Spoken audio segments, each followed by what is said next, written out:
Israel-Hamas war, list of key events, day 26. Gaza, war, at least 100 people killed in Israeli air raid on Jabalia refugee camp. Here is the situation on Wednesday, November 1st, 2023.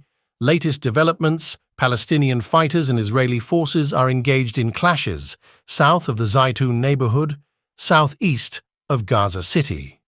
An Israeli ministry has drafted a wartime proposal to transfer the Gaza Strip's 2.3 million people to Egypt's Sinai Peninsula.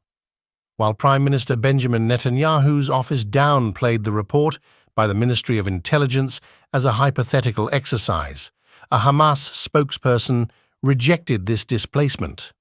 Egypt will allow 81 Palestinians in Gaza who were severely wounded in the weeks of bombardment to enter the country for complete treatment, according to the Palestinian border authorities in Gaza. The decision came after Egypt condemned Israel's attack on the Jabalia refugee camp. Human impact and fighting. Up to 400 people were killed or injured in the Israeli air raid on the Jabalia refugee camp in northern Gaza, according to Hamas. The Ministry of Health said at least 50 people were killed in the attack that triggered a global outrage.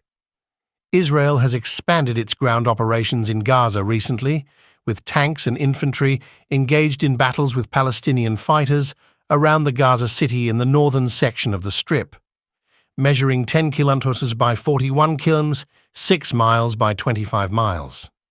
Palestinian Health Ministry spokesperson warned that the main power generators at Al-Shifa Hospital Complex and the Indonesian hospital in Gaza are hours away from running out of fuel and completely shutting down.